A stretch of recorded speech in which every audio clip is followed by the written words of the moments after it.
ഫിസിക്സിന്റെ second ഇയറിലെ topics ആണ് നമ്മൾ തുടങ്ങുന്നത്. ഫസ്റ്റ് ഇയറിന് വ്യത്യസ്തമായിട്ട് ഇലക്ട്രിസിറ്റി, മാഗ്നറ്റിസം ഇതുമായി ബന്ധപ്പെട്ട ചാപ്റ്ററുകളാണ് നമ്മൾ സെക്കൻഡ് ഇയറിൽ കാണുക. ഫസ്റ്റ് ഇയറിൽ സത്യം പറഞ്ഞാൽ ഒരു രസം ഉണ്ടായിരുന്നു. കാരണം മെക്കാനിക്സ് ആയിരുന്നു. മെക്കാനിക്സ് എന്ന് പറഞ്ഞു കഴിഞ്ഞാൽ ഒരു ബോഡീനെ അങ്ങോട്ട് തള്ളി ഇങ്ങോട്ട് വലിച്ചു, ഇതൊക്കെ പറയുമ്പോൾ നമുക്കിങ്ങനെ അസ്യൂം ചെയ്യാനും നമുക്ക് മനസ്സിൽ കാണാനൊക്കെ ഒരു രസമുള്ള പാർട്ടായിരുന്നു. ഇത് നേരെ തിരിച്ചാണ്. ഇതൊരു വേറെ ഒരു മേഖലയാണെന്ന് പറയാം, ഇലക്ട്രോഡൈനാമിക്സ്. ഇതാണ് നമ്മൾ പഠിക്കാൻ പോണത്. അപ്പോൾ ഇതിലെ ഫസ്റ്റ് രണ്ട് ചാപ്റ്റർ എന്നല്ല, ഫിസിക്സിലെ ഫസ്റ്റ് പാർട്ടിൽ എല്ലാ ചാപ്റ്ററുകളും തന്നെ ഇന്റർ കണക്റ്റഡ് ആണ്. ഒന്ന് കിട്ടിയാലേ അടുത്ത് കിട്ടുള്ളൂ. അപ്പോൾ ആദ്യം മുതലേ നമ്മൾ ഇങ്ങനെ പഠിച്ച് ശരിക്ക് പോയാലേ അടുത്തടുത്ത ചാപ്റ്ററുകൾ മനസ്സിലാവുള്ളൂ. ഇനി ഇപ്പോൾ നമ്മൾ ആദ്യം കാണുന്നത് ഇലക്ട്രോസ്റ്റാറ്റിക്സ് ആണ്. ഇലക്ട്രോസ്റ്റാറ്റിക്സിൽ ശരിക്കും ഇലക്ട്രോസ്റ്റാറ്റിക്സ് നല്ല first chapter electric charges and field ആണ്. അത് കഴിഞ്ഞിട്ട് ഇലക്ട്രിക് പൊട്ടൻഷ്യൽ ആൻഡ് കപ്പാസിറ്റൻസ് ആണ്. അപ്പോൾ ഇത് രണ്ട് ചാപ്റ്ററും കൂടെ കൂടിയിട്ടാണ് നമ്മൾ ഇലക്ട്രോസ്റ്റാറ്റിക്സ് എന്ന് പറയുന്നത്. അപ്പോൾ ഇലക്ട്രോസ്റ്റാറ്റിക്സ് 1, 2 എന്നൊക്കെ നമ്മളിങ്ങനെ പറയും. അപ്പോൾ ശരിക്ക് ഫസ്റ്റ് ചാപ്റ്റർ എന്ന് പറയുന്നത് ഇലക്ട്രിക് ചാർജസ് ആൻഡ് ഫീൽഡ് ആണ്. അപ്പോൾ ആ ഫസ്റ്റ് ചാപ്റ്റർ ആണ് നമ്മൾ പറയാൻ പോകുന്നത്. ഇതില് ആദ്യം നമുക്ക് മനസ്സിലാക്കേണ്ടത് ഇലക്ട്രിക് ചാർജിനെ കുറിച്ചാണ്.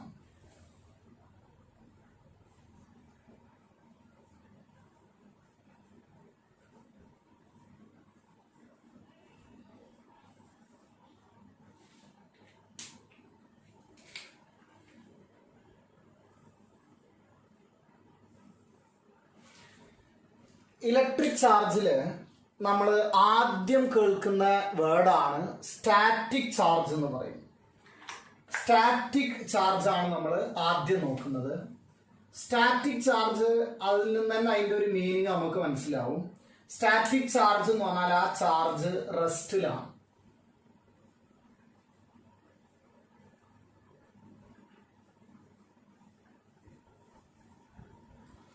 അപ്പൊ നമ്മൾ ആദ്യമായിട്ട് ഈ ചാപ്റ്ററിൽ കേൾക്കുന്ന വേർഡ് എന്ന് പറഞ്ഞാൽ സ്റ്റാറ്റിക് ചാർജ് എന്താണെന്നുള്ളതാണ്. സ്റ്റാറ്റിക് ചാർജ് എന്ന് പറഞ്ഞാൽ ആ ചാർജ് റെസ്റ്റിലാവണം. അപ്പൊ നമ്മൾ ആദ്യത്തെ 2 ചാപ്റ്റർ കഴിഞ്ഞാൽ ആ ചാർജ് മൂവ് ചെയ്യാൻ തുടങ്ങും. അപ്പൊ അതിന്റെ പഠനശാഖ വേറെയാണ്. അപ്പൊ നമ്മൾ ആദ്യം നോക്കണ ഈ ആദ്യത്തെ 2 ചാപ്റ്ററിൽ ചാർജ് ഒക്കെ റെസ്റ്റിലാണ്. അപ്പൊ സ്റ്റേഷനറി ചാർജ് ആവണം. അടുത്തത് രണ്ടാമത്തെ അതിന്റെ ഒരു പ്രോപ്പർട്ടി, അത് ടൈം വേരിയബിൾ ആവരുത്, കോൺസ്റ്റന്റ് ആവണം. ആ ചാർജ് എന്ന് പറയുന്നത് സ്റ്റേഷനറി ആണ് and do not change with time. അങ്ങനെയാണെങ്കിൽ അതിനെ നമ്മൾ സ്റ്റാറ്റിക് ചാർജ് എന്ന് വിളിക്കും. അങ്ങനെ സ്റ്റാറ്റിക് ചാർജുമായി ബന്ധപ്പെട്ട ഫീൽഡ്, അതേപോലെ തന്നെ പൊട്ടൻഷ്യല്, ഫോഴ്സ്, ഇതിനെ കുറിച്ചൊക്കെ പഠിക്കുന്ന ഫിസിക്സിലെ ബ്രാഞ്ചിനെയാണ് നമ്മൾ ഇലക്ട്രോസ്റ്റാറ്റിക്സ് എന്ന് വിളിക്കുക. അപ്പോൾ ഇലക്ട്രോസ്റ്റാറ്റിക്സ് എന്ന് പറഞ്ഞാൽ ആ സ്റ്റേഷനറി ആയിട്ടുള്ള ചാർജിന്റെ ഫോഴ്സ്, ഫീൽഡ്, പൊട്ടൻഷ്യൽ, ഇതിനെ കുറിച്ചൊക്കെ ഇങ്ങനെ പഠിക്കുകയാണ്. അപ്പൊ 2 സ്റ്റാറ്റിക് ചാർജുകൾ വെച്ചാൽ എന്ത് ഫോഴ്സ് ആണ് ഉണ്ടാവുക? നമ്മൾ പണ്ട് പഠിച്ച ഗ്രാവിറ്റേഷണൽ ഫീൽഡ് പോലെ ഒരു ഇലക്ട്രിക് ഫീൽഡ് ഉണ്ട് ഇവിടെ. ആ ഫീൽഡ് എന്താണ്? പൊട്ടൻഷ്യൽ എന്താണ്? പൊട്ടൻഷ്യൽ എനർജി എന്താണ്? അപ്പോൾ സ്റ്റേഷനറി ചാർജിനെ കുറിച്ചുള്ള പഠനശാഖയാണ് നമ്മൾ ഇലക്ട്രോസ്റ്റാറ്റിക്സ് എന്ന് പറയുക. നമ്മള് ഈ ചാർജ് എന്ന് പറയുന്നത് ബേസിക് പ്രോപ്പർട്ടി ഓഫ് മാറ്റർ ആണ്. ഒരു മാറ്ററിനെ സംബന്ധിച്ചിടത്തോളം അതിന്റെ ഒരു ബേസിക് പ്രോപ്പർട്ടിയിൽ പെട്ടതാണ് ചാർജ് എന്ന് പറയുന്നത്. മാറ്ററിന്റെ ബേസിക് പ്രോപ്പർട്ടി നമ്മൾ മുമ്പ് ഒന്ന് കണ്ടിട്ടുണ്ടായിരുന്നു, മാസ്. മാറ്ററിന്റെ ബേസിക് പ്രോപ്പർട്ടി ഒന്ന് മാസ് ആണ്, മറ്റൊന്ന് ചാർജ് ആണ്. അപ്പോൾ ചാർജിനെ കുറിച്ച് നമ്മൾക്ക് പറയുമ്പോൾ എന്ത് പറയാം? ബേസിക് പ്രോപ്പർട്ടി ഓഫ് മാറ്റർ ആണ്.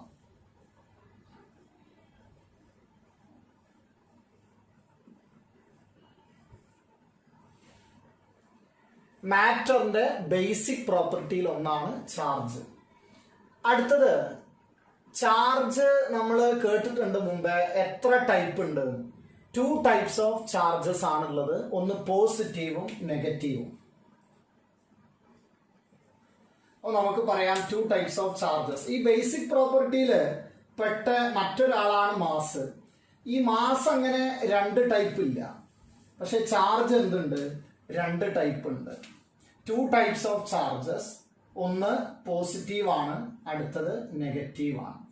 അപ്പോൾ പോസിറ്റീവ് നെഗറ്റീവ് ചാർജുകൾ രണ്ട് ടൈപ്പ് ഉണ്ട്. അപ്പോൾ നമ്മൾ പറഞ്ഞത് ഒന്ന് സ്റ്റേഷനറി ചാർജിനെയാണ് സ്റ്റാറ്റിക് ചാർജ് എന്ന് വിളിക്കുക. അതുമായി ബന്ധപ്പെട്ട പഠനശാഖയാണ് ഇലക്ട്രോസ്റ്റാറ്റിക്സ്. അടുത്തത് നമ്മൾക്ക് അതുമായി വന്നത് ഒരു ബേസിക് പ്രോപ്പർട്ടി ആണെന്നുള്ള കാര്യം വന്നു മാറ്ററിന്റെ.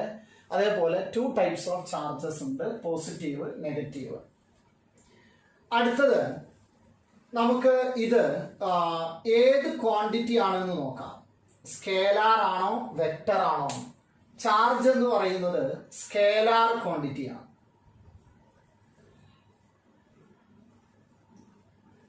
ഈ സ്കേലാർ ക്വാണ്ടിറ്റി ആയാലുള്ള ഉപകാരം നമ്മൾ ആദ്യം അറിഞ്ഞിരിക്കണം. ഇപ്പൊ നമ്മൾ ഏതെങ്കിലും ഒരു ഫിസിക്കൽ ക്വാണ്ടിറ്റി പറഞ്ഞാൽ സ്കേലാർ ആണോ വെക്ടർ ആണോ എന്ന് പറഞ്ഞാൽ എന്താണ് അതിന് നമ്മൾക്ക് പെട്ടെന്ന് മനസ്സിൽ വരേണ്ട കാര്യം ഇതാണ്.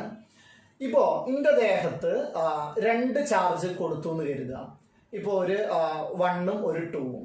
അങ്ങനെയാണെങ്കിൽ ടോട്ടൽ ചാർജ് കാണാൻ പറയുമ്പോൾ ജസ്റ്റ് ആഡ് ചെയ്താൽ മതി, 1+2 ചെയ്താൽ മതി. പക്ഷെ അത് വെക്ടർ ആയിരുന്നെങ്കിൽ വെക്ടർ 1 + വെക്ടർ 2 ചെയ്യണം. അതാണ് നമ്മൾ വെക്ടർ ആണോ സ്കേലാർ ആണോ എന്ന് ചോദിച്ചാൽ പെട്ടെന്ന് വരേണ്ട സംഗതി അതാണ്. സ്കേലാർ ക്വാണ്ടിറ്റി ആണെങ്കിൽ ഇപ്പൊ വെലോസിറ്റി സ്കേലാർ ആയിരുന്നെങ്കിൽ വെലോസിറ്റികൾ 2 ജസ്റ്റ് ആഡ് ചെയ്യാൻ പറ്റും. പക്ഷെ വെക്ടർ ആണെങ്കിൽ വെക്ടർ ഓൾജിബ്ര വെച്ചിട്ട് ആഡ് ചെയ്യാൻ പാടുള്ളൂ എന്ന് പറഞ്ഞാൽ പാരലലോഗ്രാം തിയറി ഒക്കെ നമ്മൾ പഠിച്ചതാണ്. അപ്പൊ ചാർജ് എന്ത് ക്വാണ്ടിറ്റി ആണ്? സ്കേലാർ ക്വാണ്ടിറ്റി ആണ്. സ്കേലാർ ക്വാണ്ടിറ്റി ആണ് എന്ന് കേട്ടാൽ ഉടനെ ജസ്റ്റ് ആഡ് ചെയ്താൽ മതി. ഇനി ഇവിടുന്ന് അങ്ങോട്ട് ഏതും സ്കേലാർ ക്വാണ്ടിറ്റി കേട്ടാൽ അങ്ങനെ ഒരു കാര്യം മൈൻഡിൽ പെട്ടെന്ന് കൊണ്ടുവരണം, ജസ്റ്റ് ആഡ് ചെയ്താൽ മതി. ഇനി നമ്മൾക്ക് അടുത്തത് ഇതിന്റെ യൂണിറ്റുകളാണ്. ചാർജിന്റെ SI യൂണിറ്റ് വരുന്നത് കൂളംബാണ്.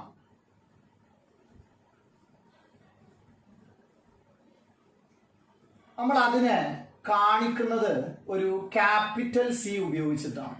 ക്യാപിറ്റൽ C ആണ് കൂളംബിന് SI യൂണിറ്റ് വരുന്നത്. ഇനി നമ്മൾ ഇതിൽ ചിലപ്പോൾ എന്ത് ചെയ്യും, ചെറിയ ചെറിയ ചാർജുകൾ, ഈ 1 കൂളംബ് ചാർജ് എന്ന് പറഞ്ഞാല് ശരിക്കും വലിയൊരു ചാർജാണ്. അപ്പൊ നമ്മൾ സാധാരണ രീതിയിൽ പ്രോബ്ലം ഒക്കെ ചെയ്യുന്ന സമയത്ത് ചെറിയ ചെറിയ ചാർജുകളാണ് കാണുക. മില്ലി കൂളംബ്, മൈക്രോ കൂളംബ് ഒക്കെയാണ്. അപ്പോൾ ചാർജിന്റെ SI യൂണിറ്റ് കൂളംബാണ്. പക്ഷെ ഒരു കാര്യം മനസ്സിലാക്കുക, 1 കൂളംബ് എന്ന് പറഞ്ഞു കഴിഞ്ഞാൽ വലിയ ഒരു ചാർജാണ്. അത് നമ്മൾ ഒന്ന് ഡിഫൈൻ ചെയ്യും. ഇപ്പോൾ 2 1 കൂളംബ് ചാർജുകൾ തമ്മിലുള്ള ഫോഴ്സ് എന്ന് പറഞ്ഞു കഴിഞ്ഞാൽ ആയിരക്കണക്കിന് ആനകൾ തമ്മിൽ വലിക്കണ അത്ര ഫോഴ്സ് വരും. അപ്പോൾ അത് വലിയൊരു ചാർജാണ്. അപ്പൊ ചെറിയ ചാർജുകൾ വരാം. അപ്പൊ ചെറിയ ചാർജുകൾ എന്ന് പറയുമ്പോൾ 1 മില്ലി കൂളംബ്, 1 മില്ലി കൂളം എന്ന് പറഞ്ഞാൽ 10⁻³ കൂളംബാണ്. ഇനി അതേപോലെ നമ്മൾ കാണാം 1 മൈക്രോ കൂളം. മൈക്രോ കൂളം എന്ന് പറഞ്ഞാൽ 10⁻6 കൂളംബാണ്. അപ്പോൾ നമ്മൾക്ക് മനസ്സിലായത് SI യൂണിറ്റ് കൂളംബാണ് എന്നുള്ളത്. ഇതിന്റെ CGS യൂണിറ്റ് വരുന്നത് നമുക്ക് ഇലക്ട്രോസ്റ്റാറ്റിക് യൂണിറ്റ് എന്ന് പറയും. നമ്മൾ CGS യൂണിറ്റ് അതിനെ നമ്മൾ ESU എന്ന് എഴുതും. ഇലക്ട്രോസ്റ്റാറ്റിക് യൂണിറ്റ് എന്നാണ് കേട്ടോ. ESU എന്ന് വായിക്കുക, ഇലക്ട്രോസ്റ്റാറ്റിക് യൂണിറ്റ് ആണ്. ഇവർ തമ്മിലുള്ള റിലേഷൻ എന്ന് പറയുന്നത് 1 കൂളംബ് = 3 × 10⁹ ESU ആയിരിക്കും. അപ്പോൾ SI യൂണിറ്റ് കൂളംബാണ്, CGS യൂണിറ്റ് ഇലക്ട്രോസ്റ്റാറ്റിക് യൂണിറ്റ് ആണ്. അല്ലെങ്കിൽ മറ്റൊരു യൂണിറ്റ് ഉണ്ട്, ഇലക്ട്രോമാഗ്നറ്റിക് യൂണിറ്റ്. ഇലക്ട്രോമാഗ്നറ്റിക് യൂണിറ്റ് എന്ന് പറഞ്ഞാൽ EMU എന്ന് എഴുതും. ESU എന്ന് പറഞ്ഞാൽ ആരാണ്? ഇലക്ട്രോസ്റ്റാറ്റിക് യൂണിറ്റ് ആണ്. വേറൊരു യൂണിറ്റ് ആണ് ഇലക്ട്രോമാഗ്നറ്റിക് യൂണിറ്റ്. 1 ഇലക്ട്രോമാഗ്നറ്റിക് യൂണിറ്റ് എന്ന് പറഞ്ഞാൽ നമുക്ക് വരുന്നത് ഏകദേശം എത്രയാണ്? 10 കൂളംബാണ് വരിക. 10 കൂളംബ് എന്ന് പറഞ്ഞാൽ നമുക്ക് വേണമെങ്കിൽ എങ്ങനെ എഴുതാമെന്ന് അറിയണോ? 1 കൂളം എന്ന് പറഞ്ഞാൽ ഇതാണല്ലോ.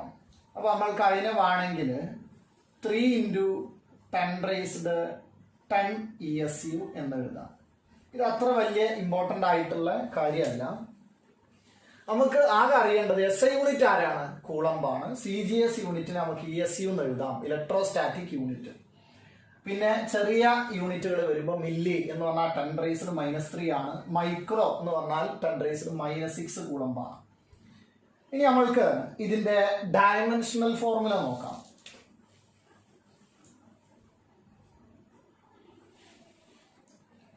ചാർജിന്റെ ഡയമെൻഷണൽ ഫോർമുല പറയണമെങ്കിൽ ശരിക്ക് നമ്മൾ 3ാമത്തെ ചാപ്റ്റർ കഴിയണം.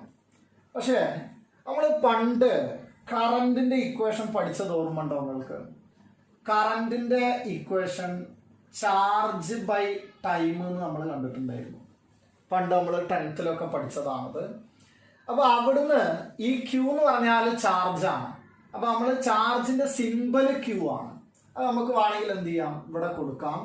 ചാർജിന്റെ സിമ്പൽ നമ്മൾ കൊടുക്കുന്നത് Q ആണ്. ചിലപ്പോ സ്മോൾ Q എന്ന് എഴുതും, ചിലപ്പോൾ ക്യാപിറ്റൽ Q എന്ന് എഴുതും. അങ്ങനെയാണെങ്കിൽ Qന്റെ ഇക്വേഷൻ I×T ആണല്ലോ. I×T ആണെങ്കിൽ കറന്റിന്റെ ഡയമെൻഷൻ ഫോർമുല നമ്മൾ A എന്ന് കണ്ടിട്ടുണ്ട്. ആംബിയറിന്റെ A ആണത്. ടൈമിൻ്റെത് ഡയമെൻഷൻ വരുന്നത് ക്യാപിറ്റൽ T ആണ്. അപ്പൊ ചാർജിന്റെ ഡയമെൻഷണൽ ഫോർമുല വരിക AT എന്നാണ്. അത് നമ്മൾക്ക് പലപ്പോഴും ആവശ്യമുള്ളതാണ്. അപ്പോൾ ചാർജിന്റെ ഡയമെൻഷണൽ ഫോർമുല കറന്റിന്റെ ഇക്വേഷൻ എന്നാണ് നമ്മൾ ഉണ്ടാക്കിയത്. AT ആണ് ചാർജിന്റെ ഡയമെൻഷണൽ ഫോർമുല വരുന്നത്. ഇനി അടുത്ത ഒരു കാര്യം നമുക്ക് വേണ്ടത് ന്യൂട്രൽ ബോഡി. എന്താണ് ന്യൂട്രൽ ബോഡി കൊണ്ട് ഉദ്ദേശിക്കുന്നത് എന്നുള്ളതാണ്. ന്യൂട്രൽ ബോഡി എന്ന് പറഞ്ഞാൽ അതിന്റെ നെറ്റ് ചാർജ് 0 ആണ്. അപ്പൊ ഈ ചാർജ് എന്ന് പറയുന്ന ആള് ബേസിക് പ്രോപ്പർട്ടി ആണല്ലോ. ഈ ബേസിക് പ്രോപ്പർട്ടി ആയിരിക്കാം ന്യൂട്രൽ ബോഡി. ചാർജ് ഇല്ല എന്ന് നമ്മൾ പറയാറുണ്ട്.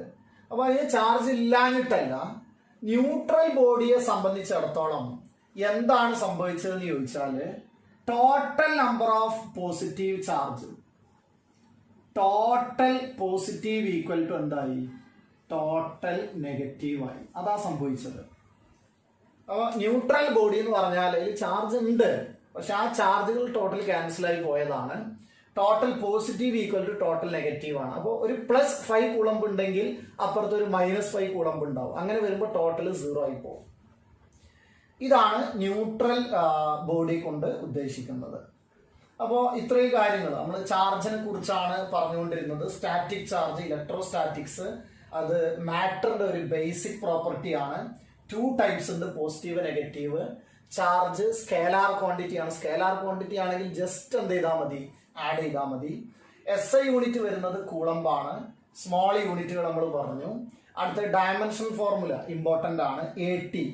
ന്യൂട്രൽ ബോഡി എന്ന് പറഞ്ഞാൽ പോസിറ്റീവ് ആൻഡ് നെഗറ്റീവ് ആണ്. ഇതില് നിങ്ങൾ നന്നായിട്ട് ശ്രദ്ധിക്കണം എന്ന് ഞാൻ പറയാൻ ഉദ്ദേശിക്കുന്ന കാര്യം ഒന്ന് ഇതാണ്, ഡയമെൻഷണൽ ഫോർമുല AT. അടുത്തത് ബാക്കി ഇതിൽ പറഞ്ഞ കാര്യങ്ങളൊക്കെ എന്ത് ചെയ്യുന്നറിയോ, നിങ്ങൾ വെറുതെ ഒരുപാട് പ്രാവശ്യം കാണുന്നതുകൊണ്ട് അത് ഇങ്ങനെ മനസ്സിൽ നിന്നു. ഇനി അടുത്ത ഒരു കാര്യം നിങ്ങൾക്ക് എന്ത് ചെയ്യാം, ഈ സ്കേലാർ ക്വാണ്ടിറ്റീന്റെ അവിടെ ഞാനൊരു കാര്യം പറഞ്ഞിരുന്നു. സ്കേലാർ ക്വാണ്ടിറ്റി ആണെങ്കിൽ ജസ്റ്റ് ആഡ് ചെയ്താൽ മതി. ആ ഒരു കാര്യം കൂടെ നിങ്ങൾ എന്ത് ചെയ്യണം, മനസ്സിൽ നല്ലോണം കൊണ്ടടക്കണം. കാരണം അത് നമ്മൾക്ക് ഇനിയും ഭാവിയിൽ വരുമ്പോഴൊക്കെ അതാണ് ചെയ്യേണ്ടത്. സ്കേലാർ ആണെങ്കിൽ ജസ്റ്റ് ആഡ് ചെയ്യുക. വെക്ടർ ആണോ, വെക്ടർ ആൾജിബ്ര ഉപയോഗിച്ചേ മതിയാവും. അപ്പൊ ഇതാണ് ചാർജിന് നമ്മൾ ആദ്യം പറഞ്ഞ കുറച്ച് പ്രോപ്പർട്ടീസ് വരുന്നത്. ഇനി ചാർജിന്റെ തന്നെ കുറച്ചും കൂടെ വരുന്ന കാര്യങ്ങളുണ്ട്, അതും കൂടെ നമുക്കൊന്ന് നോക്കാം.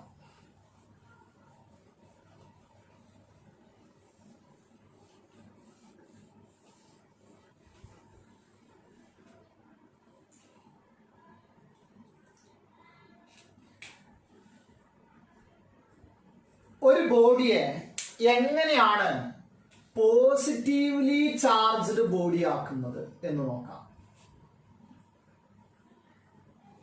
ഒരു ബോഡിയെ പോസിറ്റീവ്ലി ചാർജ്ഡ് ബോഡി ആക്കണമെങ്കിൽ ഇലക്ട്രോൺസിനെ റിമൂവ് ചെയ്താൽ മതി. അപ്പോ ഇലക്ട്രോൺസിനെ റിമൂവ് ചെയ്താൽ എന്ത് ചെയ്യാൻ പറ്റും, ഒരു ബോഡിയെ പോസിറ്റീവ്ലി ചാർജ്ഡ് ബോഡി ആക്കാം. അപ്പോൾ അല്ലെങ്കിൽ നമുക്ക് പോസിറ്റീവ് ചാർജിനെ ആഡ് ചെയ്താൽ മതി, പറ്റൂല, അത് പറ്റില്ല. ഇലക്ട്രോൺസിനെ റിമൂവ് ചെയ്യുക അല്ലെങ്കിൽ ആഡ് ചെയ്യുക, ഇത് മാത്രമേ പറ്റുള്ളൂ. കാരണം നമുക്കറിയാം ഇലക്ട്രോൺസിനെയാണ്, അല്ലാതെ അതിൻ്റെ അകത്തുള്ള പ്രോട്ടോൺസിനെ മാറ്റാൻ കഴിയില്ല. പ്രോട്ടോൺസിനെ മാറ്റുക എന്ന് പറഞ്ഞു കഴിഞ്ഞാൽ ആ ആറ്റം പറ്റ ഇല്ലാണ്ടായി പോവാണ്. അപ്പൊ അത് ന്യൂക്ലിയസ് ലെവലിലേക്ക് പോയി.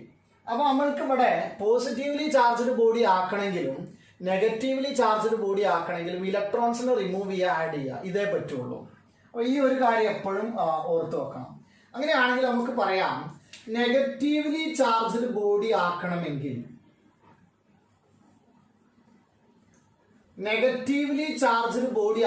എന്ത് ചെയ്യേണ്ടി വരും? ഇലക്ട്രോൺസിനെ ആഡ് ചെയ്യേണ്ടി വരും. ഇലക്ട്രോൺസിനെ ആഡ് ചെയ്ത് കഴിഞ്ഞാൽ ആ ബോഡി എന്താവും? നെഗറ്റീവ്ലി ചാർജ്ഡ് ബോഡി ആവും. അപ്പോൾ ഇവിടെ നമുക്ക് വളരെ സിമ്പിൾ ആണ്, പക്ഷെ ഇവിടെ നമ്മൾ ടോട്ടലായിട്ട് മനസ്സിലാക്കേണ്ട സംഗതി ഇതാണ്. ഒരു ബോഡിയെ ഏതെങ്കിലും വിധത്തിൽ ചാർജ് ചെയ്യണമെങ്കിൽ ഇലക്ട്രോൺസിനെ റിമൂവ് ചെയ്യുക, ആഡ് ചെയ്യുക, ഇത് മാത്രമേ പറ്റുള്ളൂ. അടുത്ത കാര്യം വരുന്നത്, ഈ ചാർജിങ്ങിന്റെ സമയത്ത് മാസിന് എന്താണ് സംഭവിക്കുക എന്നുള്ളതാണ്. മാസിൽ എന്തെങ്കിലും ചേഞ്ച് ഉണ്ടാവുമോ എന്നുള്ളത്. ചേഞ്ച് ഉണ്ടാവും. കാരണം നമുക്കറിയാം മാസ്, ഇലക്ട്രോണിന് മാസ് ഉണ്ട്. അപ്പൊ ഇലക്ട്രോണിനെ റിമൂവ് ചെയ്താൽ അപ്പോ മാസ് കുറയും, ആഡ് ചെയ്താൽ മാസ് കൂടും. അപ്പൊ ഏത് ബോഡിക്കാണ് മാസ് കൂടാന്നും കൂടെ നമുക്ക് പറയാൻ പറ്റും. അങ്ങനെയാണെങ്കിൽ നമുക്ക് ഇങ്ങനെ എഴുതാം. ഒരു ബോഡി, ന്യൂട്രൽ ബോഡി ഉണ്ടെന്ന് കരുതുക. ആ ന്യൂട്രൽ ബോഡിയുടെ മാസ് എം ആണെങ്കിൽ ആ ബോഡി നെഗറ്റീവ് ബോഡി ആയി കഴിഞ്ഞാൽ ഇതിന്റെ മാസ് എം ഡാഷ് എന്ന് പറയുന്നത്, നെഗറ്റീവ് ആണെങ്കിൽ ഇലക്ട്രോൺസിനെ ആഡ് ചെയ്യണം, അപ്പൊ മാസ് എന്ത് ചെയ്യും? കൂടും. ഇനി അതല്ല പോസിറ്റീവ് ചാർജ്ഡ് ബോഡി ആണെങ്കിൽ ഇലക്ട്രോൺസിനെ റിമൂവ് ചെയ്യാണ്, അപ്പൊ അതിന്റെ മാസ് എന്ത് ചെയ്യും? കുറയാണ് ചെയ്യുക. അപ്പോ ചാർജ് ചെയ്യുന്ന സമയത്ത് മാസിന് എന്തെങ്കിലും സംഭവിക്കും. മാസ് കൂടാം, കുറയാം. അത് ഇലക്ട്രോൺസിനെ നമ്മൾ ആഡ് ചെയ്യോ അല്ലെങ്കിൽ റിമൂവ് ചെയ്യോ എന്നുള്ളതിനെ ബേസ് ചെയ്തിട്ടാണ് അത് വരിക. അപ്പൊ മാസിൽ മാറ്റം ഉണ്ടാവുന്നുണ്ട്. അടുത്തത് നമുക്ക് ഈ രീതിയിൽ എങ്ങനെയാണ് 2 ടൈപ്സ് ഓഫ് ചാർജസ് ഉണ്ട് എന്ന് മനസ്സിലായത് നോക്കാം. 2 ടൈപ്സ് ഓഫ് ചാർജസ് ഉണ്ട് നമ്മൾ ആദ്യം പറഞ്ഞു, പോസിറ്റീവും നെഗറ്റീവും. അത് മനസ്സിലാക്കാൻ ശരിക്കും നമ്മൾ പണ്ടൊക്കെ ഈ സ്കെയിലൊക്കെ തലയിൽ ഇങ്ങനെ വരുതിയിട്ട് എന്ത് ചെയ്യും, ഒരു ചെറിയ പേപ്പറിലൊക്കെ വെച്ച് നോക്കി കഴിഞ്ഞാൽ അതിങ്ങനെ ജസ്റ്റ് അട്രാക്ട് ചെയ്യണത് കാണാൻ പറ്റും. അത് ചാർജ് കാരണത്താലാണ്. അപ്പൊ ഈ റബ്ബിംഗ് വഴി ഈ അട്രാക്ഷനും റിപ്പൽഷനും നമ്മൾ കണ്ടിരുന്നു.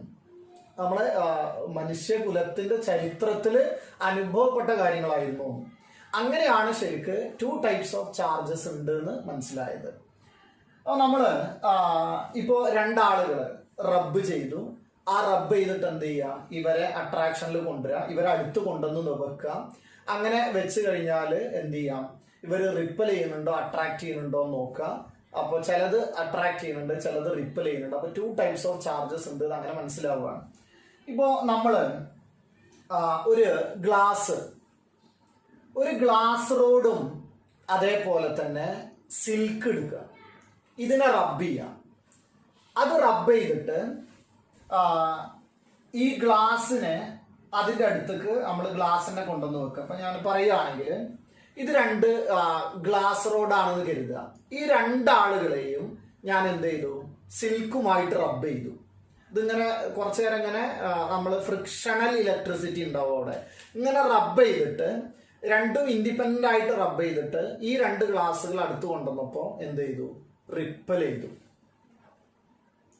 അപ്പോ അവിടെ എന്തോ ഒരു റിപ്പൽസീവ് ഫോഴ്സ് ഉണ്ട് എന്ന് പറഞ്ഞാൽ ഇതിന് കിട്ടുന്നത് പോസിറ്റീവ് ചാർജുകളായിരിക്കും. ഇനി അത് മാറ്റിയിട്ട് ഞാനൊരു പ്ലാസ്റ്റിക് എടുത്തു. ഈ പ്ലാസ്റ്റിക് ഈ സിൽക്കുമായിട്ട് റബ്ബ് ചെയ്തിട്ട് എന്ത് ചെയ്തു? ഈ പ്ലാസ്റ്റിക്കുകൾ 2ഉം കൊണ്ടുവന്നിട്ട് അടുത്ത് വെച്ചപ്പോൾ അതും റിപ്പൽ ചെയ്തു.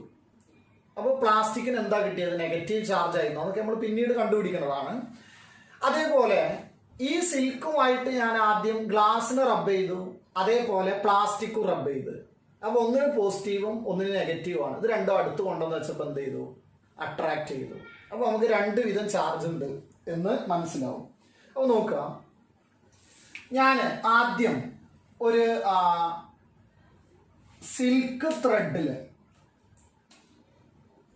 ഒരു കയറാണ് നടത്താം, ഒരു സിൽക്ക് ത്രെഡിൽ ഇവിടെ ഇങ്ങനെ ഒരു പ്ലാസ്റ്റിക് ഗ്ലാസ് റോഡ് ആയിക്കോട്ടെ, ആദ്യം ഗ്ലാസ് റോഡിൽ ഇങ്ങനെ ഹാങ് ചെയ്ത് വെച്ചിരിക്കുകയാണ്. അപ്പൊ ഇത് ആദ്യം എന്ത് ചെയ്തിട്ടുണ്ട്, സിൽക്കുമായിട്ട് റബ്ബ് ചെയ്തിട്ടുണ്ട്. സിൽക്കുമായി റബ്ബ് ചെയ്തപ്പോ ഇതിന് ഏത് ചാർജ് വന്നു, പോസിറ്റീവ് ചാർജ് വന്നു. ഇത് ഞാൻ ഈ സിൽക്ക് ത്രെഡിൽ റബ്ബ് ഹാങ് ചെയ്ത് വെക്കാനുള്ള കാരണം അതൊരു ഇൻസുലേറ്ററാണ്. അപ്പൊ ആ ഇൻസുലേറ്റർ ആവുമ്പോൾ അതിൽ കൂടെ എന്ത് ചെയ്യൂല, ചാർജ് ഫ്ലോ നടക്കൂല, ആ ചാർജ് അവിടെ നിന്നോളും. അതിനാണ് ആ സിൽക്ക് ത്രെഡൊക്കെ കൊടുക്കുന്നത്. എന്നിട്ട് ഞാൻ ഇതിന്റെ അടുത്തോട്ട് ഇതിപ്പോ ആരാണ്, പ്ലാസ്റ്റിക് ആണ് കേട്ടോ, പ്ലാസ്റ്റിക് അല്ല, ഗ്ലാസ് റോഡാണ് നമ്മൾ റബ്ബ് ചെയ്തത്. ഇനി വേറൊരു ഗ്ലാസ് റോഡ് എടുത്തിട്ട് സിൽക്കുമായി റബ്ബ് ചെയ്യാം. എന്നിട്ട് ആ ഗ്ലാസ് റോഡിനെ ഇതിന്റെ അടുത്തോട്ട് കൊണ്ടുവന്നാല് ഇതിലും പോസിറ്റീവാണ്. അപ്പൊ ഇത് രണ്ടും എന്ത് ചെയ്യും, റിപ്പൽ ചെയ്യും. അപ്പൊ ആ ഒരു റിപ്പൽഷൻ നമ്മൾ അവിടെ കണ്ട്. ഇനി ഇതേപോലെ ഇതും ഗ്ലാസ് ആണ്. അപ്പൊ ഗ്ലാസ്സിന് പോസിറ്റീവ് ആയിരുന്നു കിട്ടിയത്. ഈ രണ്ട് ഗ്ലാസ്സും ആരായിട്ട് നമ്മൾ റബ്ബ് ചെയ്തത്, സിൽക്കുമായിട്ടാണ്.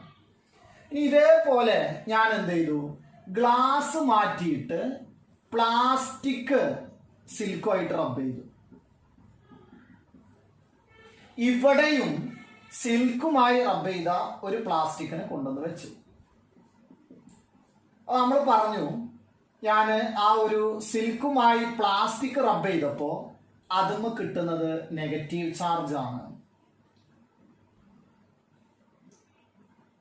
ആ നെഗറ്റീവും റിപ്പൽഷൻ ആണ് അനുഭവപ്പെട്ടത്. ഇനി ആ സിൽക്കുമായിട്ട് ഒരു തവണ പ്ലാസ്റ്റിക്കും മറ്റേ ആള് ഗ്ലാസുമാണ് റബ്ബ് ചെയ്തതെങ്കിൽ, ഇതൊരു എക്സ്പെരിമെന്റ് മോഡലാണ്. അപ്പോ ഗ്ലാസുമായിട്ട് റബ്ബ് ചെയ്തപ്പോൾ ഒന്ന് പോസിറ്റീവ് ഒന്ന് നെഗറ്റീവ്, ഇവർ തമ്മിൽ അട്രാക്ഷൻ ആണെന്നും കണ്ടു. അങ്ങനെയാണ് നമ്മൾ രണ്ട് ടൈപ്പ് ചാർജ് ഉണ്ട് എന്നുള്ളത് മനസ്സിലാക്കുന്നത്. അപ്പൊ നിങ്ങൾ നോക്കിയാ, നിങ്ങളോട് ചിലപ്പോൾ ചോദിക്കുകയാണെന്ത്, രണ്ട് ടൈപ്പ് ചാർജ് ഉണ്ട് എന്ന് പറയുന്നതിന് ഒരു എക്സ്പെരിമെന്റ് കാണിക്കാൻ പറഞ്ഞാല് ആദ്യം രണ്ട് ഗ്ലാസ് റോഡുകൾ റബ്ബ് ചെയ്യുക, പിന്നെ രണ്ട് പ്ലാസ്റ്റിക് റോഡുകൾ റബ്ബ് ചെയ്യുക, പിന്നെ ഒരു ഗ്ലാസും പ്ലാസ്റ്റിക്കും റബ്ബ് ചെയ്യുക. രണ്ടും ഗ്ലാസ് ആവുമ്പോൾ പോസിറ്റീവ് റിപ്പൽഷൻ, അതേപോലെ രണ്ടും പ്ലാസ്റ്റിക് ആവുമ്പോൾ നെഗറ്റീവ് റിപ്പൽഷൻ, ഒന്ന് ഗ്ലാസും ഒന്ന് പ്ലാസ്റ്റിക്കും ആവുമ്പോൾ പോസിറ്റീവ് അട്രാക്ഷൻ. ഇത് നമ്മൾ ജസ്റ്റ് വെറുതെ ഒരു എക്സ്പെരിമെന്റ് പറഞ്ഞതാണ്. അപ്പൊ നമ്മൾക്ക് മനസ്സിലായത് ഇതാണ്, രണ്ട് പോസിറ്റീവ് ചാർജുകൾ എന്ത് ചെയ്യുന്നു, റിപ്പൽ ചെയ്യുന്നു. അതേപോലെ തന്നെ രണ്ട് നെഗറ്റീവ് ചാർജുകളും എന്താ ചെയ്യുന്നത്, റിപ്പൽ ചെയ്യാണ്, ഇത് അകന്ന് നിൽക്കുകയാണ്. എന്നാൽ നേരെ മറിച്ച് ഒന്ന് പോസിറ്റീവ് ആണ്, അടുത്തത് നെഗറ്റീവ് ആണെങ്കിൽ എന്ത് സംഭവിക്കും, അട്രാക്ഷൻ ആണ് വരുന്നത്.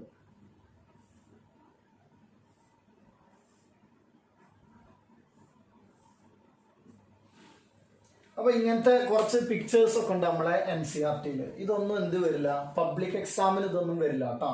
അതൊക്കെ നമ്മൾ ജസ്റ്റ് ഇതിന്റെ ഒരു ഇൻട്രൊഡക്ഷൻ എന്നുള്ള രീതിയിൽ പറയുന്നതാണ്. ഇനി നമുക്ക് അറിയാനുള്ളത് ഇതാണ്, ചാർജിനെ കുറിച്ച് നമ്മൾ ബേസിക്കലി അറിഞ്ഞിരിക്കേണ്ടുന്ന കാര്യങ്ങൾ. ഇനി നമ്മൾക്ക് അറിയേണ്ടത് കണ്ടക്ടേഴ്സ്, അതേപോലെ തന്നെ ഇൻസുലേറ്റേഴ്സ്, സെമി കണ്ടക്ടേഴ്സ്, ഇതിനെ കുറിച്ചാണ്.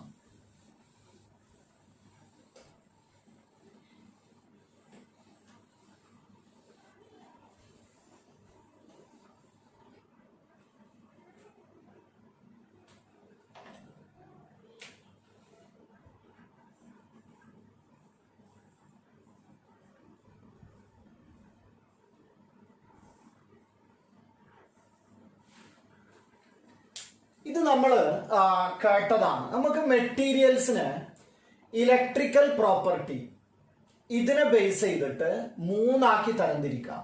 ഒന്നാരാണ്, കണ്ടക്ടർ ആണ്, മറ്റൊന്ന് ഇൻസുലേറ്റർ ആണ്. ഇൻസുലേറ്ററിനെ ഞാൻ മറ്റൊരു പേരും കൂടെ വിളിക്കുകയാണ് ഡൈ ഇലക്ട്രിക്. ആ ഒരു പേര് ഇമ്പോർട്ടന്റ് ആണ് കേട്ടോ. അടുത്തത് മൂന്നാമതൊരു കാറ്റഗറി ഉണ്ട്, അത് സെമി കണ്ടക്ടർ ആണ്.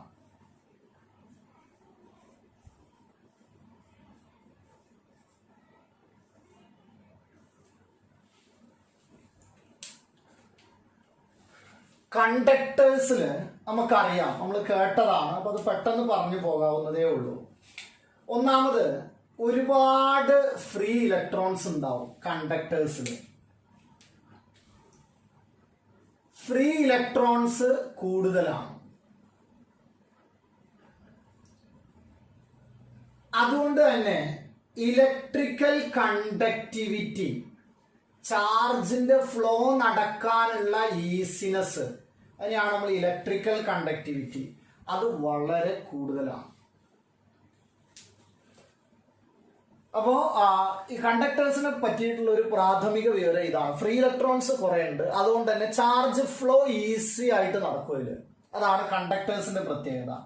എന്നാൽ ഈ ഇൻസുലേറ്റർ, എനിക്ക് ഈ ഇൻസുലേറ്ററിൽ നമ്മൾ ഒരുപാട് കേട്ടതാണ്, പക്ഷെ എനിക്ക് ഈ വാക്കാണ് കൂടുതൽ വേണ്ടത്. നമ്മൾ ഈ ഡൈലക്ട്രിക് ഇങ്ങനെ കുറെ കേൾക്കും. ആരാണ് ഈ ഡൈലക്ട്രിക് എന്ന് ചോദിച്ചാൽ വളരെ സിമ്പിൾ, അത് ഇൻസുലേറ്റർ ആണ്. അപ്പോ ഈ ഇൻസുലേറ്ററിന്റെ പ്രത്യേകത എന്താണെന്ന് വെച്ച് കഴിഞ്ഞാല് അതിന് ഫ്രീ ഇലക്ട്രോൺസ് കുറവാണ്.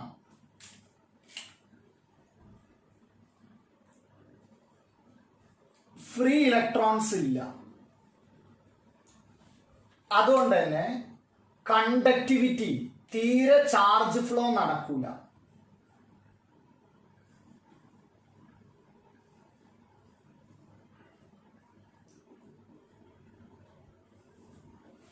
ഇപ്പൊ നമ്മൾക്ക് സെമി കണ്ടക്ടർ എന്ന് പറഞ്ഞാല് ഇതിനിടയിൽ വരുന്നതാണ്. കണ്ടക്ടിവിറ്റി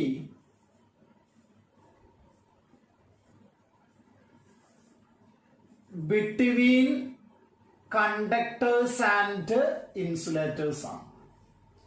ഇൻസുലേറ്ററിനും കണ്ടക്ടേഴ്സിനും ഇടയിൽ ഒരു കണ്ടക്ടിവിറ്റി കാണിക്കുന്ന ആളുകളാണ് ആര്? സെമി കണ്ടക്ടർ എന്ന് പറയുന്നത്. സെമി കണ്ടക്ടർ നമ്മൾക്ക് എക്സാമ്പിൾ പറഞ്ഞിട്ട് സെമി കണ്ടക്ടറിനെ വേഗം ഇങ്ങോട്ട് ഒഴിവാക്കാം. നമ്മള് സെമി കണ്ടക്ടർ നമുക്കൊരു ചാപ്റ്റർ ആയിട്ട് തന്നെ പഠിക്കാനുണ്ട് കേട്ടോ. ഇതിന്റെ എക്സാമ്പിൾ എന്ന് പറയുന്നത് നമ്മൾ കേട്ടിട്ടുണ്ടാവും 14th ഗ്രൂപ്പിൽ അല്ലെ. ജെർമാനിയം, സിലിക്കൺ എന്നൊക്കെ പറയുന്നത് എന്താണ്? സെമി കണ്ടക്ടേഴ്സ് ആണ്. ഇനി നമുക്ക് കണ്ടക്ടേഴ്സിലോട്ട് തിരിച്ചു വരാം. ഇതിൽ ഒരുപാട് എന്തുണ്ട്? ഫ്രീ ഇലക്ട്രോൺസ് ഉണ്ട്. ആ ഫ്രീ ഇലക്ട്രോൺസ് ഉണ്ട്, അത് മാത്രമല്ല അതിൽ കണ്ടക്ടിവിറ്റി വളരെ കൂടുതലാണ്. ഇതിന് എക്സാമ്പിൾ വരുന്നത് മെറ്റൽസ് ആണ്. മെറ്റൽസ് നല്ല കണ്ടക്ടേഴ്സ് ആണ്. ഇനി മറ്റൊരു കാര്യം, ഈ കണ്ടക്ടേഴ്സിന് നമ്മൾ ഒരു ചാർജ് കൊടുത്താൽ എന്താണ് സംഭവിക്കുക? Very important. ഇതൊക്കെ നമ്മൾക്ക് അറിയുന്ന കാര്യമാണ്. ഇനിയുള്ള കാര്യമാണ് നന്നായിട്ട് നിങ്ങൾ ശ്രദ്ധിക്കേണ്ടത്. ഒരു കണ്ടക്ടറിന് ഒരു ചാർജ് കൊടുത്താൽ എന്ത് സംഭവിക്കും? ഒരു ഇൻസുലേറ്ററിന് ചാർജ് കൊടുത്താൽ എന്ത് സംഭവിക്കും? അപ്പൊ ഒരു കണ്ടക്ടർ എടുക്കുക. അപ്പൊ ഞാൻ ഒരു ക്യൂബ് എടുത്തു എന്ന് കരുതുക. അതിന്റെ നടുക്ക് 2 ചാർജുകൾ വെച്ചു. ഒരു പോസിറ്റീവും ആണെന്ന് കരുതുക. ഈ പോസിറ്റീവും റിപ്പൽ ചെയ്യാണെന്ന് നമുക്കറിയാം. അപ്പൊ ആ റിപ്പൽഷൻ കാരണത്താൽ അതിന് അകന്നു പോകാനൊരു ടെൻഡൻസി ഉണ്ടാവും.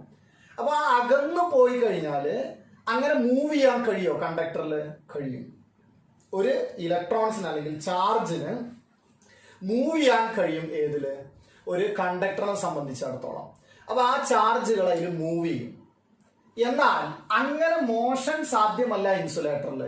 അങ്ങനെ മൂവ് ചെയ്ത് കഴിഞ്ഞിട്ട് അപ്പൊ ആ റിപ്പൽഷൻ കാരണത്താൽ കുറെ അകന്ന് പോയി എവിടെ വരെ പോവാം? സർഫസ് വരെ പറ്റുള്ളൂ. കാരണം ഈ കണ്ടക്ടർ ആയിട്ടുള്ള ആള് വെച്ചിരുന്നത് ഇപ്പൊ നമ്മൾ എയറിലാണെന്ന് കരുതുക. എയറിലാണെങ്കിൽ എയർ ഒരു ഇൻസുലേറ്റർ ആണ്. അപ്പൊ ആ എയർ ഇൻസുലേറ്റർ ആവുമ്പോൾ അതിൽക്കൂടെ മൂവ് ചെയ്യാൻ പറ്റൂല. അപ്പൊ ഈ കണ്ടക്ടറിന്റെ സെന്ററിൽ വെച്ച 2 ചാർജുകൾ റിപ്പൽഷൻ കാരണത്താൽ മൂവ് ചെയ്യാൻ നോക്കും. മൂവ് ചെയ്യാൻ കഴിയും. പക്ഷെ ഏതുവരെ കഴിയുള്ളൂ? സർഫസ് വരെ. സർഫസ് വരെ ആ ചാർജ് എത്തും. പിന്നെ അങ്ങോട്ട് പോകാൻ കഴിയും. കാരണം പിന്നെ എയർ ആണ്. ആ എയർ ഒരു ഇൻസുലേറ്റർ, അതിൽ മൂവ് ചെയ്യാൻ കഴിയില്ല. അപ്പോ എന്താണ്? ഒറ്റ വാക്കിൽ പറഞ്ഞാൽ കണ്ടക്ടേഴ്സിന് നിങ്ങൾ ഒരു ചാർജ് കൊടുത്തു കഴിഞ്ഞാൽ അത് റെസ്റ്റ് ചെയ്യുക, അത് നിൽക്കുക അതിന്റെ സർഫസിലാണ്.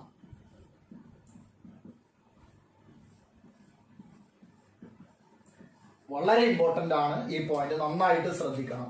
ഒരു കണ്ടക്ടർ നിങ്ങൾ ചാർജ് കൊടുത്തു കഴിഞ്ഞാൽ അത് റിസൈഡ്സ് ഓൺ ഇറ്റ് സർഫസ് ആണ്. സർഫസിലാണ് അത് നിൽക്കുക. എത്ര നമ്മൾ ചാർജ് കൊടുത്താലും അതിന്റെ സർഫസിലേ നിൽക്കുള്ളൂ, അകത്ത് ചാർജ് ഉണ്ടാവില്ല. അപ്പോൾ charge inside A conductor is always 0.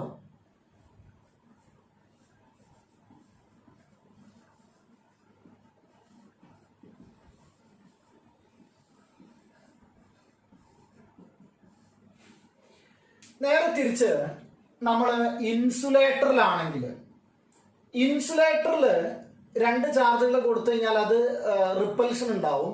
ആ റിപ്പൽഷൻ കാരണത്താൽ മൂവ് ചെയ്യാൻ നോക്കും, പക്ഷെ മൂവ് ചെയ്യാൻ കഴിയില്ല, അതിന് കണ്ടക്ടിവിറ്റി ഇല്ല. അപ്പൊ ആ ഇൻസുലേറ്ററിനാണ് നമ്മൾ ചാർജ് കൊടുത്തെങ്കിൽ എവിടെയാണോ ചാർജ് കൊടുത്തത് അത് അവിടെ അങ്ങോട്ട് നിൽക്കും. അപ്പൊ ഞാൻ ഈ കണ്ടക്ടറിന് ഒരു പിക്ചർ വരക്കുകയാണെങ്കിൽ, ഇവിടെ നമുക്കൊരു പിക്ചർ വരക്കാം.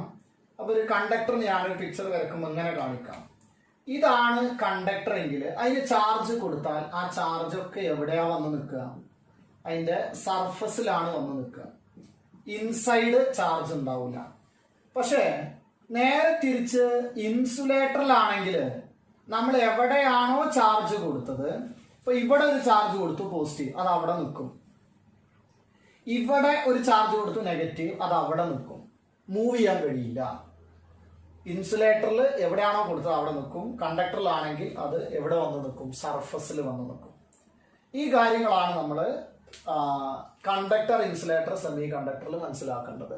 അപ്പൊ നമ്മൾ കണ്ടക്ടിവിറ്റീനെ ബേസ് ചെയ്തിട്ട് മെറ്റീരിയൽസ് നമുക്ക് 3 ആക്കി തരംതിരിക്കാം. ഇതാണ് നമ്മൾ കണ്ടത്. അപ്പൊ ഇതിലേ നിങ്ങൾക്കൊരു എന്ത് വേണം? 3 പോയിന്റുകൾ നിങ്ങൾ ഓർത്ത് വെക്കണം. ഇൻസുലേറ്ററിനെ തന്നെയാണ് ആരെ വിളിക്കുന്നത്? ഡൈഇലക്ട്രിക് എന്ന് വിളിക്കുന്നത്. അടുത്തൊരു പോയിന്റ്, ഒരു കണ്ടക്ടർ നമ്മൾ ചാർജ് കൊടുത്തു കഴിഞ്ഞാൽ സർഫസിൽ നിൽക്കും. ഇൻസുലേറ്ററിൽ ചാർജ് കൊടുത്താൽ എവിടെയാണോ ചാർജ് കൊടുത്തത് അവിടെ നിൽക്കും. ഇത്ര മാത്രം പഠിച്ചാൽ മതി. ഇതിൽ ബാക്കി ഇതിൽ പഠിക്കേണ്ട ആവശ്യമില്ല. ബാക്കിയൊക്കെ നമുക്ക് അറിയണതാണ്. ക്വസ്റ്റ്യൻസ് വരാനുള്ള സാധ്യത വളരെ കുറവാണ്. ഇത് നമുക്ക് പ്രോബ്ലം ചെയ്യുന്നിടത്തൊക്കെ ആവശ്യമായിട്ട് വരും. ഇനി നമ്മൾക്ക് ഇതേ ഒരു കൺസെപ്റ്റുകൾ എർത്തിനൊന്ന് അപ്ലൈ ചെയ്ത് നോക്കാം. എർത്ത് ഒരു കണ്ടക്ടർ ആണോ ഇൻസുലേറ്റർ ആണോ എന്നുള്ളതാണ് ക്വസ്റ്റ്യൻ. എർത്ത് ഒരു കണ്ടക്ടർ ആണ്.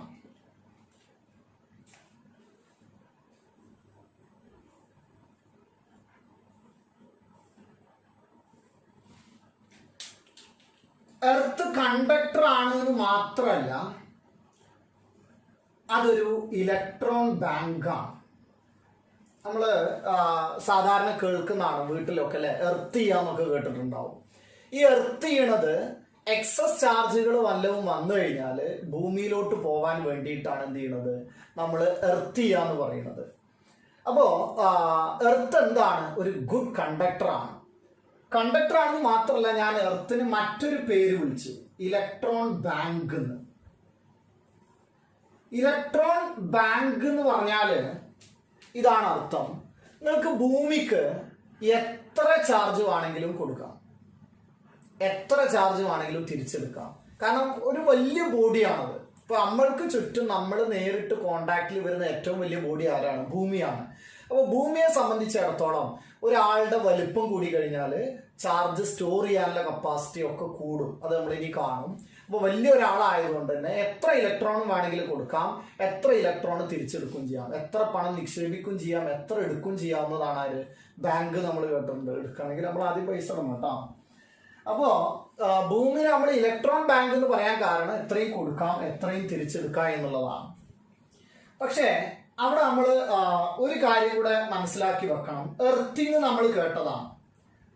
എർത്തിങ് എന്ന് പറഞ്ഞാല് ഒരു ചാർജ്ഡ് ബോഡി, ആ ചാർജ്ഡ് ബോഡിയെ വല്ല എക്സസ് ചാർജും വന്നു കഴിഞ്ഞാല് ഭൂമിയിലോട്ട് പറഞ്ഞയക്കാൻ വേണ്ടിയിട്ട് ഒരു വയറുമായിട്ട് നമ്മൾ കണക്ട് ചെയ്യും.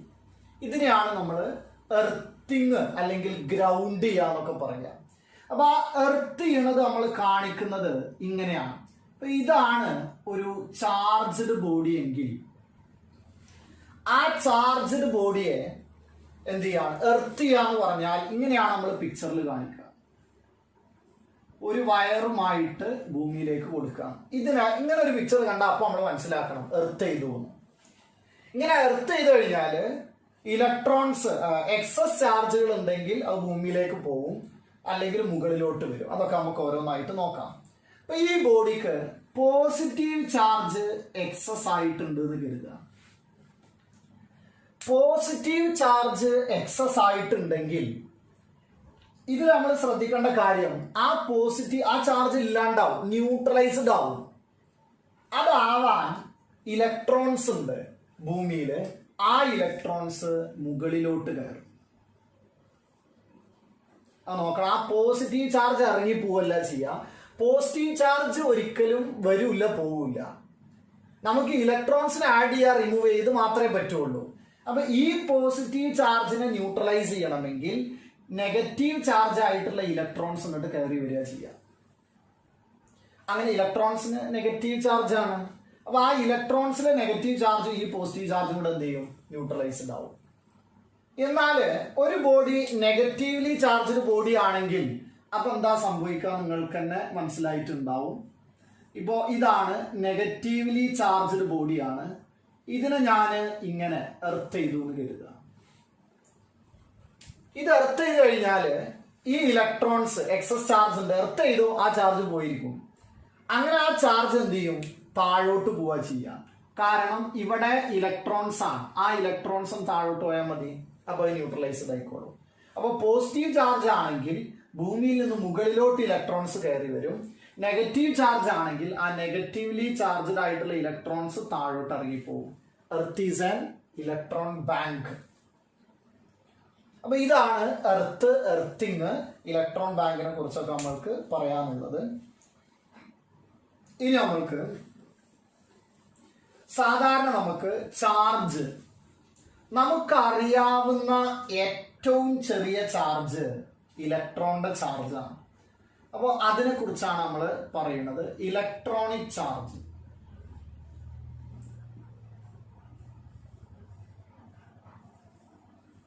എത്രയാണ് ഒരു ഇലക്ട്രോണിന്റെ ചാർജ്? ഇത് നമ്മൾ മുമ്പ് യൂസ് ചെയ്തിട്ടുള്ളതാണ്. അപ്പോൾ ഒരു ഇലക്ട്രോണിന്റെ ചാർജ് എത്രയാ വരുന്നത് നോക്കാം. 1 ഇലക്ട്രോണിന്റെ ചാർജ് വരുന്നത് 1e എന്ന് കാണും. ചിലപ്പോൾ നമ്മൾ ഈക്വൽ ടു മൈനസ് ആണ്, നെഗറ്റീവ് ആണ്.